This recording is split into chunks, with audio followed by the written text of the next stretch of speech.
কি বান্ধবী, শ্বশুর বাড়ি কেমন লাগে? মাত্র তো শুরু। ভাই, তোর শ্বশুর বাড়ি যে এত কিপটা আমি আগে বুঝি নাই। আবার কি হইলো? আরে আমাকে খাওয়ানোর পর আর কোনো খাওয়ানি নাই, এখন যে মানুষের কিপ দেখাওয়াই ভাল্লাই জানে। এটার এখনো কত বাকি আছে। তোর চাচাই তো বিশাল রাগারাগি শুরু করে দিছে। সকালটা থেকে এই বইটাই করতেছিলাম, কেন যেন মনটা কইতেছিল কোনো না কোনো একটা ঝামেলা ওই বই। এখন কি রকমের ঝামেলা হইলে? আরে আমরা তো আগে বইয়ে গেছি, আমাকে সিরিয়ালে যারা বইছে হেরা খাইতে পারছে, আমাকে লোকে যে বাকি লোক আছে হেরা যেই খাইতে বইছে আর খাওয়ান নাই। পরে তো তোর চাচাই রাগো এটা কই একাকার চেয়ারও ভেঙে লাইছে দুহান পিড়েইয়া। এটা কোনো কথা? খাওয়ানে কম হয়েছে কি পিড়ে পিড়ি হবে?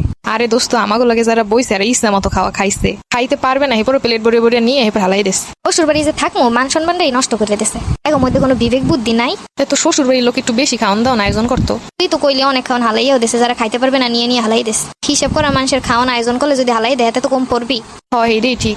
এরকমের আয়োজন করে বিয়ে আসছে, পলাই যাওয়া যথেষ্ট ভালো। ভালো হয়েছে দোস্ত, আমি বলাই যেমন তোর বিয়েটা দেখে আমার শিক্ষা হয়ে গেছে। বিশ্বাস করে বিয়ে বিয়ে পেয়ারা আমার আর ভাল লাগে না। একটার পর একটা গ্যাঞ্জাম হইতেই আছে। গ্যাঞ্জাম গুলো করতেছে সবাই মুরব্বী গুলো, বুঝতে হইলে ইচ্ছে করে গ্যাঞ্জাম গুলো বাতাইতেছে বিয়েটার সময়। বিয়ে বাড়িতে এমন হয় যেন হাঙ্গা জীবন কোনো কিছু খায় নাই। এগুলো হয়ে যে কি পায় শেষে মাইয়েরই বোকা লাগে শ্বশুর বাড়িতে, সারা জীবনে এইসব কথা কয়ে করেও না লাগে। বান্ধবী, মন খারাপ করিস না, ঠিক হয়ে যাইব না। তুই খাইছো কিছু?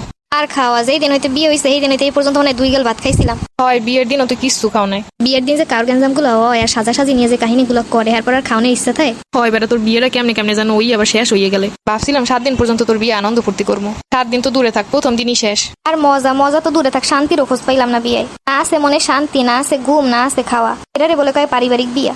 যাই হোক দোস্ত, এখনো প্ল্যান একটা আমাকে আছে, কিন্তু বাসর করে একটা সেই চমক আছে। আর চমক? বিয়ের আগে মনে করছিলাম বিয়ে শাদী যেন কত আনন্দ মজার, যেই দিন হইতে বিয়ের কাহিনী শুরু হয়েছে এই দিন হইতে টের পাইতেছে বিয়ে যে কত মজা। ওই যে সবাই রেডি হয়ে গেছে, চল এখন বেরোন লাগবে। শোন, জামাই যখন আইবে না এই সময় তুই বোন নান একদম ঘন্টা দিয়ে বই থাকি, লড়বি চড়বি না। আমার শরম করে। আরে বেটা, টাকা পাইলে তোর অর্ধেক আমাকে অর্ধেক। আমার এদিকে যে শর্টটা খাইবে আনে। কট খাওয়ানো লেগে তো করতাছি। আচ্ছা ঠিক আছে, যেমনি পারো সাজাই দাও। একেবারে ঠিক আছে, খালি ঘন্টাটা দিয়ে বইয়া থাকবি। আপু, তোমরা কি রুমে থাকবা না বাইরে থাকবা? আরে আমরা তো বাইরে থাকবো, তুই ভিতরে থাকবি। আমরা ভিতরে থাকলে তোর মজা হইব না। তুই চুপ করে খালি বইয়া থাকবি, দুলাবাই যে রুমের ভিতরে আসবে তখনও তুই নড়বি না। যখন ঘন্টা উঠাইবো তখন তাকাবি। আচ্ছা ঠিক আছে। আচ্ছা গেলাম, কিন্তু চুপ করে থাইস, কেন কোনো রকম আগে থেকে বুঝতে না পারে যেখানে তুই বসা বউ নাই। তোমরা এমন ভাবে কইতেছো আমার ভয় লাগতেছে। না বোকা, এটা তো একটা মজা। আমি কিন্তু খাটে নিচে বলাই থাকবো। আচ্ছা থাকিস, কিন্তু শব্দ করা যাইব না। তাড়াতাড়ি চলো, ওইদিকে কিন্তু জামাই চলে আইছে। কি যে হইব, আমার এরকম একা রেখে চলে গেল। দুলাভাই যদি আপুরে ভাইবা আমারে জড়াই ধরে, হ্যাঁ তখন কি হইব? শুনেন দুলাভাই, আজকে কিন্তু আমাগো পাওয়ার বেশি, আজকে কিন্তু আর সাইডা দিতাম না।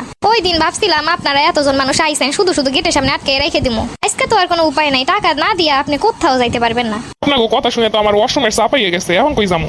ওই জায়গায় যাওয়া যাইব না, আগে টাকা তারপর অন্য কিছু। ওয়াশরুমে না যাইতে দিলে তো আপনার কই ঝামেলা? আমাগো কেন ঝামেলা হইব? যাও আর আপনার হইব। এই যে ওয়াশরুমে না যাইতে পাইলে যদি এইখানে কিছু একটা হয়ে যায় তখন তো আপনাকে পরিষ্কার করা লাগবে।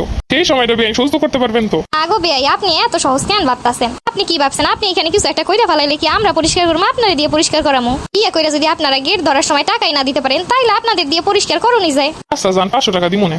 না, এইবার আর তা হইতো না। বিয়ের দিনের কথা বুইলা যান, 500 টাকা দিয়ে রক্ষা পেয়ে গেছিলেন। 500 টাকা কি কম টাকা নাকি? আচ্ছা ঠিক আছে, 500 টাকা লাগবো না, উল্টো আপনারা আমরা 500 টাকা দিতাছি। আর 500 টাকা দিয়ে বাড়িতে গিয়ে মুড়ি খান, আর আমাগো বোন আমাগো কাছেই থাকুক, আপনাদের কাছে দিতাম না। দোস্ত, অবস্থা কিন্তু ভালো না, বেশি এদিক ওদিক করলে কিন্তু বউ আর দিব না। আরে বেটা থাম, বউ গেলে বউ হইব, টাকা গেলে কি টাকা হইব? 2 দিন বিয়ে করে দেখতেছি বউ ছাড়া আর কিছু বুঝতেছিস না। এটা যা করবি কর, দাঁড়াই থেকে পাই ব্যথা করতেছে, এমনিতেই অনেক পরিশ্রম গেছে সারাদিন। তাহলে কাজ কর, 5,000 10,000 যাচাই দিয়ে দে। আরে বেটা, 10,000 টাকা কি আমি লই আইছি নাকি? আমার সারা মাসের স্যালারি তো 10,000 টাকা, আমি যদি গেটই দিই 10,000 বউ খামো কি দিয়া? তাইলে চুপ করে থাক, কথা দিয়ে গেট ছাড়াইতে আসি, টাকা লাগবো না। কি দুলাভাই, মতি গতি তো ভালো থাকতাছি না, দ্রুত 20,000 টাকা বাইর করেন আর বাসর করে চইলা যান। এইটা কেমন হইলো না? যার বিয়ে তার হুশ নেই, পাড়াপড়শির ঘুম নেই। আমাগো ঘুম নাই, আগে টাকা দেন তারপরে কথা। আপনারা যে আপনাকে বাড়িতে ডাইকাই না এরকমের বেজতি করবেন তা তো আর বুঝি নাই, তাইলে তোর বউ আনতামই না, আমাকে বাড়িতে রাইখা দিতাম। আচ্ছা এক কাজ করেন, 100 টাকা দিতাছি, এই দিয়ে আপনারা বাদাম কিনে খাইয়েন। 100 টাকা আমাদের দেখে কি ভিখারি মনে হয়? যে আপনি গেট ধরে দাঁড়াই আছেন মনে হয় যেন 3 বছর অনাহারে ভুগতেছেন। বেটা, তোমার একদিন যেই শিক্ষা দিয়ে দেবো বুঝতে পারবা। আচ্ছা যাই হোক, আপনি 5,000 টাকা দিবেন কিনা তাই বলেন। আপনার কি আমাগো বাজারের জামা কাপড় মনে হইতাছে যে দরদাম করে নিয়ে যাইবেন? দেখ লাগবেই না টাকা, দেখ খালি পেঁচাই এরা, টাকা দিব না সেই ধান্দা। লাগবো না আপনাদের 100 টাকা 10 টাকা 20 টাকা, ওই দিয়ে আপনারাই বাদাম খান। আচ্ছা তাইলে তো ভালো হইলো, এমনিতে বাদামে অনেক পুষ্টি। বন্ধুর এখন বাদাম খাওয়ার দরকার আছে। কিপটা কোথাকার। আচ্ছা যান, আপনারা বাসর করে যান। এবার বাসর করে ঢুকলেই বুঝতে পারবো কেমন লাগে। 10,000 টাকা না দিলে বউ তো দিমই না।